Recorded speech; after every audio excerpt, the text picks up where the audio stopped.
collisions and braiding.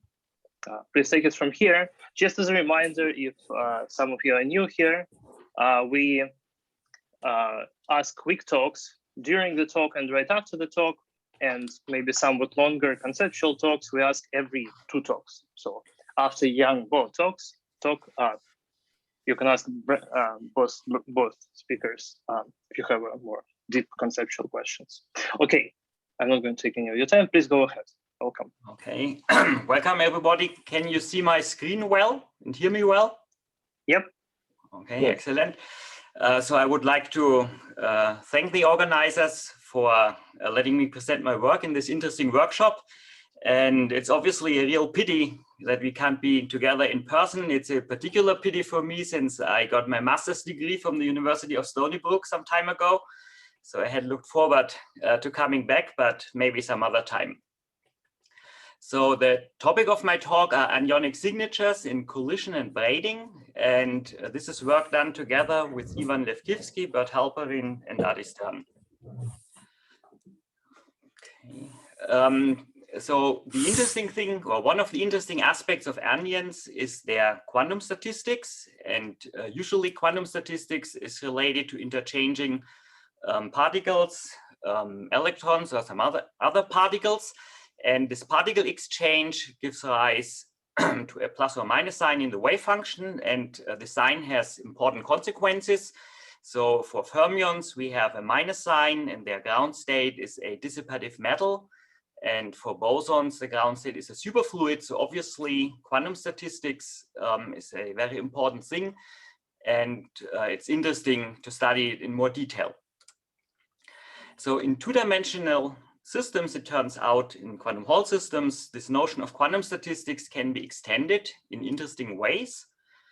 And if we consider a quantized Hall state with quasiparticle excitations, and if they are interchanged or braided around each other, the total wave function, which depends on the coordinates of these quasiparticles in addition to the electron coordinates, will acquire a complex phase. And this complex phase is related to the particular quantum Hall state under study. So for the Laughlin state at filling fraction 1/3, one would find a phase of pi/3 for interchanging the positions of particles. The statistical phase, which as introduced here, is an observable of bulk quasiparticles, is also reflected in correlation functions at the edge of the sample due to bulk boundary correspondence.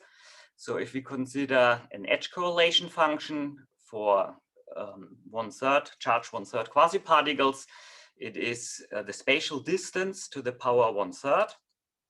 And if we consider the equal time correlation function and interchange position x going to -x, we see this anyonic exchange phase.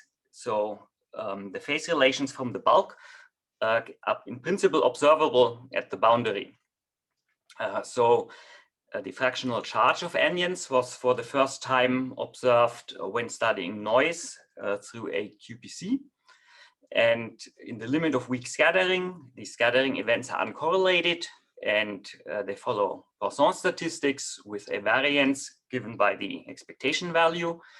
And using this relation, we can compute the noise, current fluctuations, and find that noise is given by the quasiparticle charge times the backscattered current. And this method was used to measure the quasiparticle charge.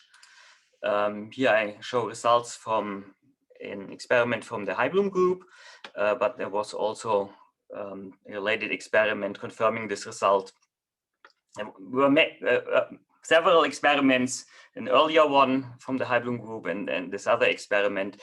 So this was the first experimental evidence for anyons, but it was evidence for their fractional charge and not yet for their interesting quantum statistics. So looking at high energy physics, how does the detection of a new particle often work? So one has a particle collider and then one has signatures for the particle. So for the case of the Higgs boson, these are characteristic decay channels which were studied, observed, and then in this way the Higgs boson was detected. Now it is interesting to think about a mesoscopic collider for anyons which travel along the edge of the sample. And here is a theorist's sketch of such a collider. So there are edge currents flowing along the upper and the lower edge here. Then quasiparticles, anyons, are generated at 2 quantum point contacts, giving rise to a diluted beam of anyons traveling along this upper edge and this lower edge. And then there's a third QPC where these anyons can collide, and the observable quantities are the currents after this QPC, and in particular the fluctuations in these currents and the current cross correlations. And quite beautifully, this experiment was indeed realized last year, and I believe later today we will hear about some details of this beautiful experiment. I would like to pave the ground for interpreting these cross correlations, which can be computed and experimentally measured. And it is well known, for instance, that fermionic quantum statistics is related to the Pauli exclusion principle. So if the wave function is antisymmetric under particle exchange, two particles cannot occupy the same spatial position. And here I would like to generalize this complete exclusion for fermions into a partial exclusion for anyons. So this scattering event would take place at QPC3. And if anyons arrive independently at the QPC such that they would not spatially overlap, the tunneling probability is denoted by T. But if two anyons arrive at the same time at both the upper edge and the lower edge, I want to assume that the tunneling probability is reduced by a factor of 1 minus P, which would encode spatial exclusion related to quantum statistics. And the question which I want to address in the following is how anyonic exchange statistics can be related to such spatial exclusion and then possibly detected experimentally in a anyon collider. So similar questions were studied earlier for two anyon interference and their connection with exchange statistics, and in the context of correlations and beam splitters for quantum Hall anyons. And I believe we will possibly later hear about this from Smitha. So as a first example, let us see what we can expect for free fermions in such a collision experiment. So for free fermions, a quantum mechanical treatment is easily possible by using a scattering approach. And if the incoming fermions obey full channels, then there will be diluted channels with a double step distribution. So I want to assume that this is a dilute beam of fermions on both the upper edge and the lower edge, characterized by a double step distribution. Then one can compute the current cross correlations between fluctuations of the current along the upper edge and along the lower edge. And they are given by the usual prefactor T times 1 minus T. And there is a factor T alpha, which describes the occupancy or the degree of diluteness of the beams. And these cross correlations indeed vanish when the beams are equally dilute. And this is a consequence of the fact that fermions cannot occupy the same position in space. So I want to consider, to complement the scattering calculation, a classical lattice model, where in each time step, particles move one lattice site further. And the QPC is a special lattice site where, with a probability 1 minus P times T, particles can tunnel in the presence of another particle at this lattice site, or can tunnel with probability T if the lattice site on the other edge is empty. So when computing current cross correlations in this classical lattice model, one finds that they are proportional to this exclusion factor 1 minus p. Again, if one takes the limit where the upper and the lower beam equally dilute, where in the lattice model T upper would denote the probability for a given lattice site to be occupied. And in this way, one sees that these current cross correlations can indeed contain information about the probability for spatial exclusion. And if we set p equal 1 as adequate for free fermions, one sees that this lattice model would be able to reproduce the zero which comes out of the scattering calculation. Okay. Now the next question is, how does one describe actual quantum mechanical anyons? So one uses the method of bosonization. The operator which describes the tunneling from an anyon from the upper to the lower edge is the exponential of bosonic fields, one bosonic field for the upper edge, another one for the lower edge. Zeta here is the tunneling amplitude, and the operator, the quantum mechanical operator for the tunneling current, can be described as the difference between the Hermitian conjugate of this operator A and the operator A itself. What is needed for computing current and current fluctuations are the correlation functions for this tunneling operator. And as is well known from Luttinger liquid theory, in equilibrium, this correlation function is given by a power law, where I denote the power law exponent in this correlation function as 2 delta.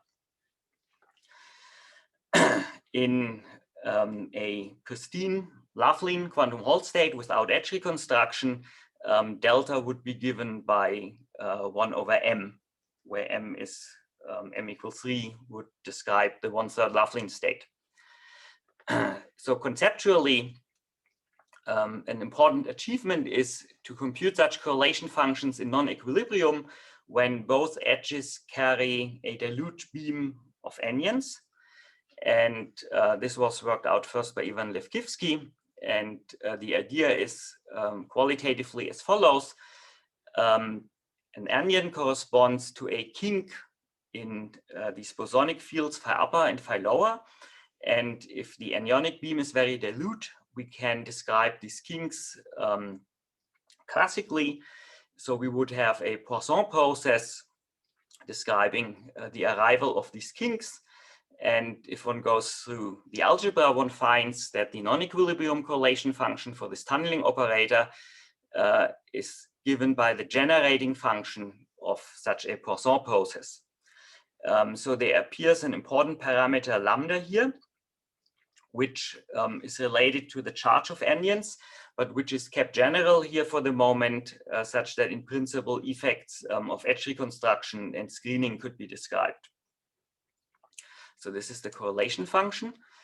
The average tunneling current can now be computed from an integral over the commutator of this tunneling operator, and current fluctuations are an integral over the anti-commutator of current fluctuations.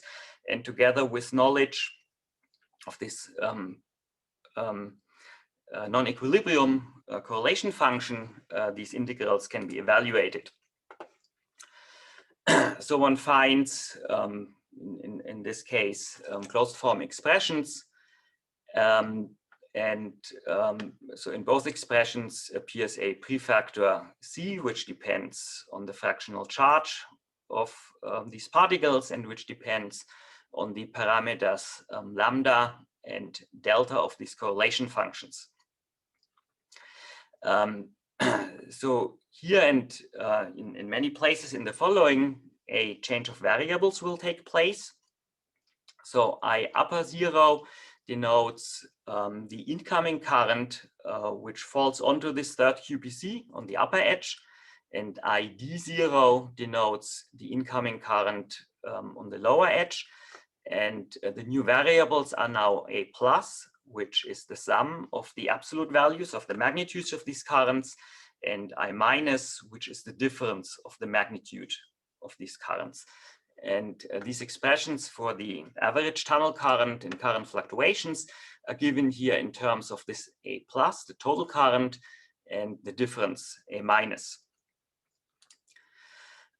So in order to make the next step from these correlation functions to the experimentally observable cross correlations between current fluctuations on the upper edge and on the lower edge, we have two contributions. So there is the current noise, which is generated due to partitioning at QPC3. And in addition, the noise in the incoming dilute anyonic beams is transmitted through this QPC. And this is proportional to the average tunnel current, or more specifically to derivatives of this average tunnel current. So such a derivative would be a transconductance, in this case from the lower to the upper edge, and here from the upper to the lower edge. And this average current is a generalization of temperature to this non-equilibrium setting. So in an equilibrium situation, there would be thermal noise given by temperature times the conductance of the QPC. So this formula is a generalization of Johnson-Nyquist noise to this non-equilibrium situation where dilute anyonic beams scatter at this QPC3. Okay, now we have all the necessary tools to compute this cross correlation. And the quantity which represents the final result in a useful way is the normalized noise strength in analogy to the Fano factor introduced earlier. So it's the total cross correlations divided by the noise which is transmitted through the QPC. So divided by the trivial part. And one can evaluate this noise power. It again depends on these parameters, lambda for the effective charge and delta for the equilibrium correlation function. And in the absence of edge reconstruction, these values take their ideal value for a Loveland state, which is given by 1 over m. And so ultimately we obtain a universal result for this noise power, which is given by -2 divided by m-2. We can compare this with the noise power in the classical case, where the diluteness of the upper and the lower beam are equal to each other. And in the classical case, it is related to minus times this spatial exclusion factor times the diluteness of the beam. So in my view, one of the surprising aspects of the quantum mechanical result is its universality, in that it is completely independent of the degree of diluteness of the currents on the upper and the lower edge, as long as one is in the dilute limit. Okay, so what one sees from the classical result, that a negative cross correlation is a robust signature of anyonic statistics. And for the 1/3 Loveland state, one can compare the P of 0 equal -2 with the classical expression 1 minus P times T upper. So since T upper is a probability, it's less than 1. When comparing with the classical case, this would suggest a probability P for spatial exclusion less than 0, or bunching for anyons in the 1/3 case.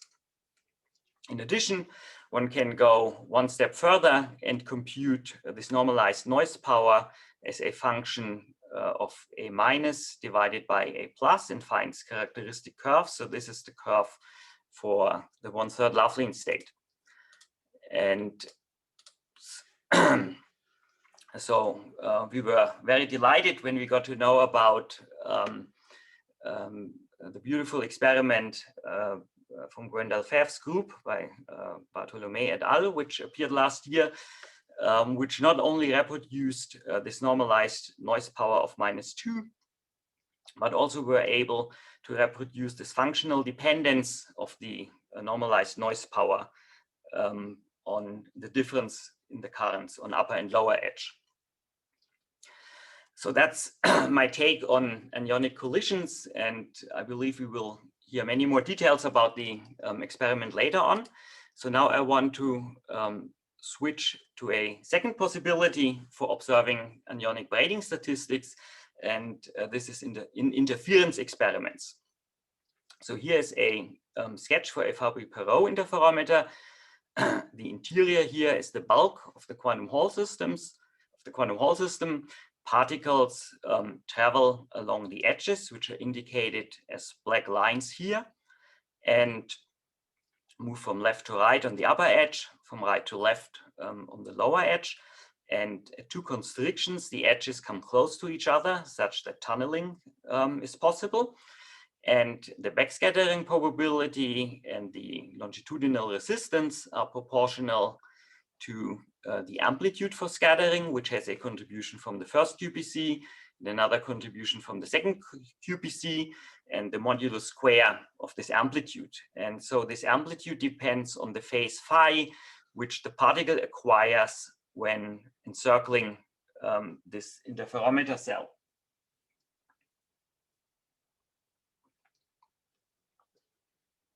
So the reason this experiment is interesting, because localized anyons make a contribution to this interference phase due to the anyonic braiding statistics, which I discussed in the beginning of the talk. So there is a phase and localized times 2 theta, where theta is the exchange phase. And in this way, the presence or absence of anyons in principle can give rise to a change in the longitudinal resistance or diagonal resistance.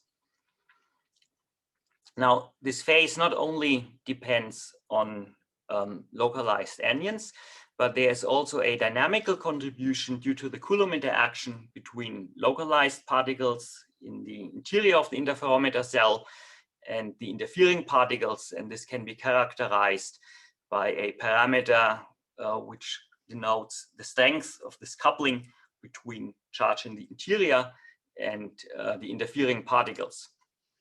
Now, there are several regimes in which these interferometers can operate. There is a so-called Coulomb-dominated regime when this coupling between charges is large, and there's an Aronoff-Bohm regime when this coupling is small. And what I want to discuss in the following is that the Aronoff-Bohm regime again comes in two variants. One variant where the density inside the interferometer is constant, and a second variant where the chemical potential inside the interferometer is constant. So I want to consider a heterostructure with screening layers, which are indicated in red here, in the vicinity of the transport layer. And these heterostructures were pioneered by the group of Mike Manfra and used in beautiful experiments by Jim Nakamura et al. And I believe we also will hear more about these experiments later on. So I want to focus now on these regimes with constant density versus constant chemical potential. And to make life easier, I will consider only one screening layer here in red. And if there are two screening layers in reality, then one would just take half of the distance to a single screening layer. I want to denote the charge density in the screening layer at a reference magnetic field B0 as N20, and want to assume that the transport layer is in a pristine quantum Hall state with quantized filling fraction mu at this reference field B0.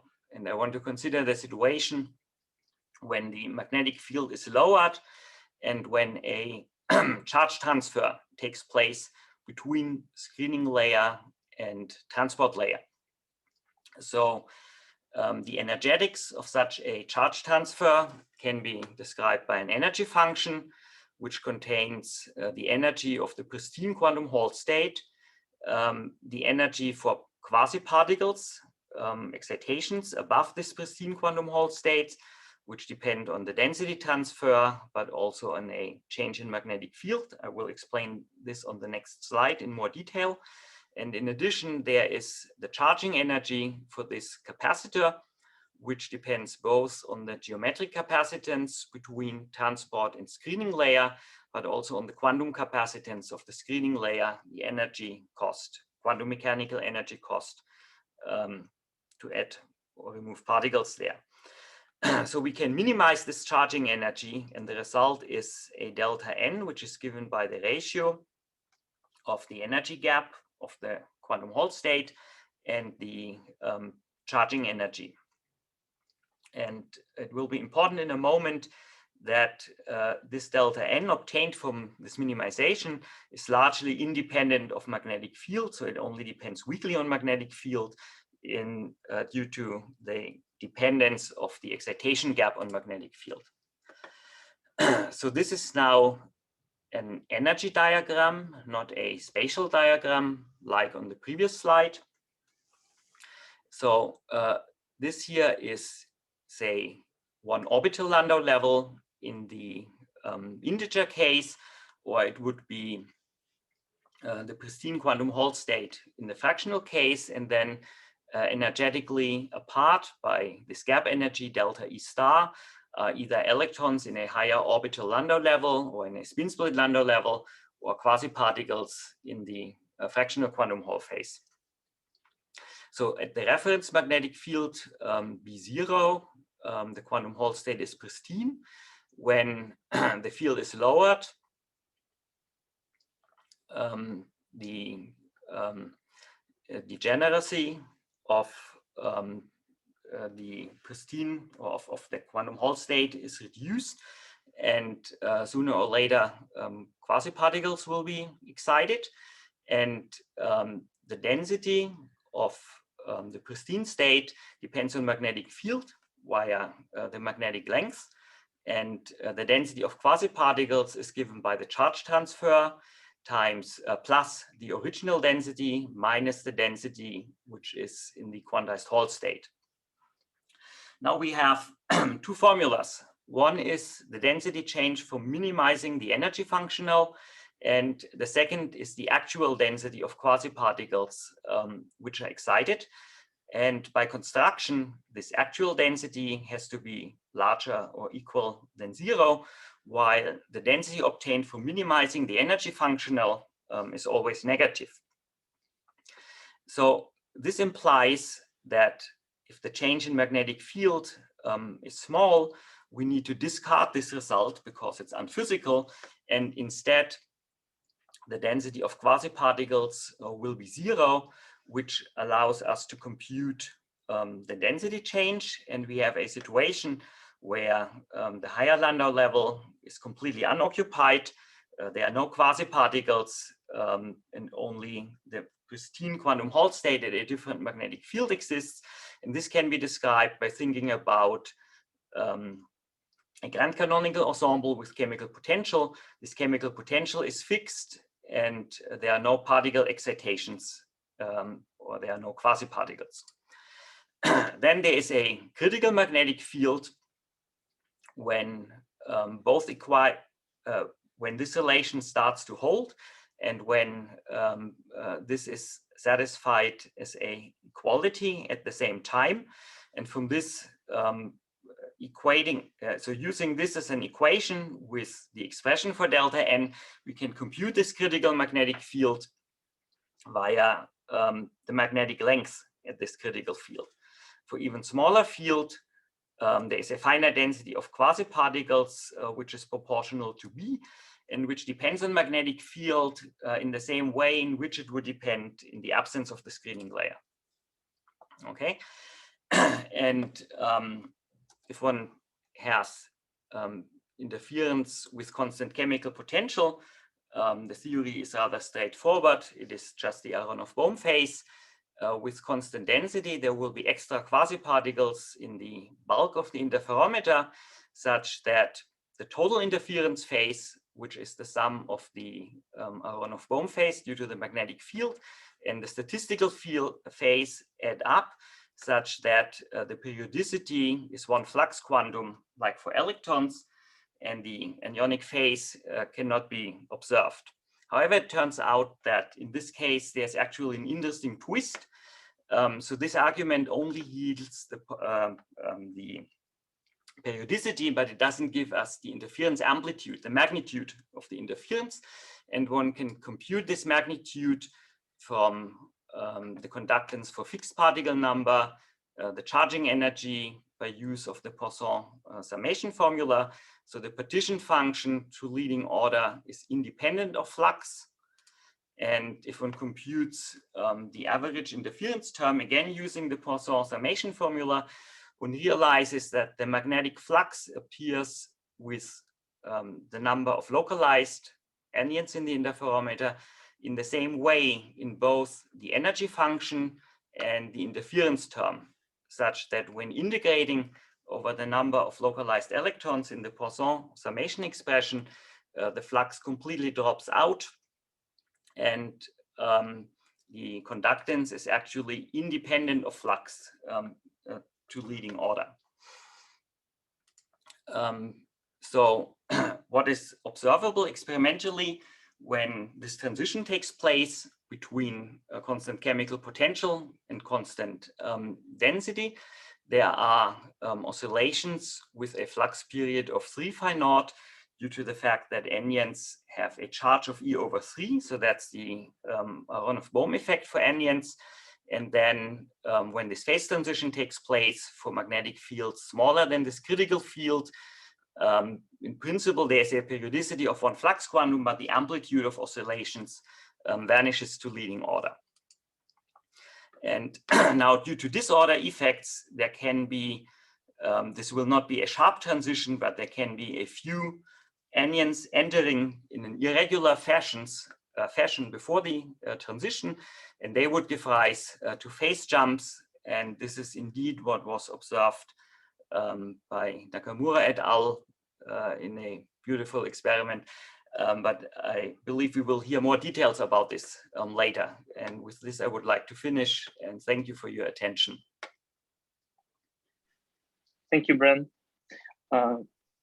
If there are any questions, quick ones, please feel free to ask now.